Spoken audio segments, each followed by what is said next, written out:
नमस्कार विद्यार्थी मित्रांनो, एमपी सर्कल यूट्यूब चॅनलवर आपले सर्वांचे स्वागत आहे. मित्रांनो, लक्षात घ्या, आपल्या सर्वांचा जो आपुलकीचा प्रश्न आहे, बऱ्याच दिवसापासून आपल्या चॅनलवर सुद्धा भरपूर लोकांनी कमेंट केल्या, भरपूर मुलांनी कमेंट केल्या की सर परीक्षा कधी होणार, परीक्षा कधी होणार, राज्यसेवा कधी होणार, कंबाईन कधी होणार. मित्रांनो, लक्षात घ्या, लवकरात लवकर हा प्रश्नाचं उत्तर आपल्या आयोगाकडून मिळू शकतं, कारण की सरकारने त्या ठिकाणी एक पॉझिटिव्ह अशी भूमिका घेतली आहे आणि ती भूमिका नक्की काय आहे हे आजच्या व्हिडिओमध्ये तुम्हाला नक्की जाणून घ्यायला आवडेल. तर आपण सुरुवात करूया नक्की काय आहे यामध्ये. ते एक अपडेट आहे जी एबीपी माझावर सध्या मी जस्ट बघितली आणि त्यामुळे तुमच्यापर्यंत लवकरात लवकर घेऊन येण्याचा हा प्रयत्न आहे. एससीबीसी उमेदवारांना आर्थिकदृष्ट्या दुर्बल घटक आरक्षणाचा लाभ शैक्षणिक प्रवेश आणि सेवा भरतीसाठी देणार, असा हा मंत्रिमंडळाचा निर्णय आहे. आता लक्षात घ्या मित्रांनो, शैक्षणिक प्रवेश म्हणजे ज्या विद्यार्थ्यांना 11वी 12वी किंवा इंजिनिअरिंग मेडिकलच्या ॲडमिशनसाठी ज्यांना अडचणी येत आहेत त्यांच्यासाठीचा हा निर्णय खूप महत्त्वाचा आहे.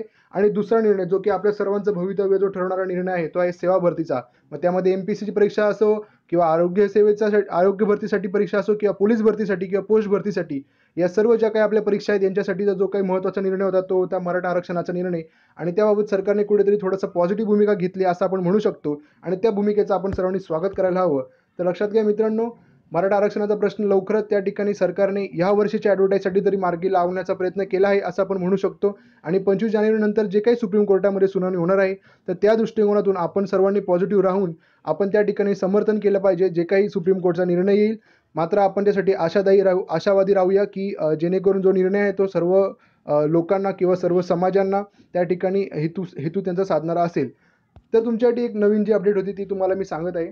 तर एमपी सर्कल या आपल्या सर्वांच्या लाडके यूट्यूब चॅनलवर तहसीलदार श्रद्धा वाघराव मॅडम आणि एसटीआय विशाल पिचड सर, तसेच राहुल सर आणि आरआरबी जेई नितीन सर, म्हणजे जे की ज्यांनी आरआरबी जेई क्रॅक केले, तसेच त्यांनी लोको पायलट, त्यानंतर त्यांनी एसएससी जेई यासारख्या महत्त्वाच्या ज्या इंजिनिअरिंगच्या एक्झाम्स असतात तर त्यांनी क्रॅक केल्या आहेत. तर त्यांचंसुद्धा मॅथ्स रिजनिंग हे खूप चांगलं आहे. तर त्यावर हे 4चे 4 जण, तर आमच्या 4 जणांचा हा समावेश आहे आणि आम्ही तुमच्यासाठी खूप नवनवीन व्हिडिओ घेऊन येत आहोत. आम्ही एक लेटेस्ट प्रोग्राम सुरू केला आहे आणि तो आहे प्रश्नपत्रिकांचं विश्लेषण कसं करावं. तर विद्यार्थी मित्रांनो, तुम्हाला बेस्ट क्वालिटी त्या ठिकाणी देण्याचा आमचा प्रयत्न आहे. तर तुम्ही आमच्यासोबत कनेक्टेड राहा जेणेकरून तुम्हाला जास्तीत जास्त चांगलं नॉलेज मिळेल आणि तुमचं जे काही तुमचा मार्ग आहे यशाचा, तर त्यामध्ये तुम्हाला लवकरात लवकर त्या ठिकाणी चांगलं गाईडन्स मिळेल. तर तुम्ही सर्वांनी कनेक्टेड राहा. थँक्यू सो मच, धन्यवाद. जर व्हिडिओ आवडला असेल तर लाईक करा आणि व्हिडिओ जास्तीत जास्त शेअर करा जेणेकरून सर्व विद्यार्थ्यांपर्यंत ही महत्त्वाची खबर पोहोचेल. थँक्यू, धन्यवाद.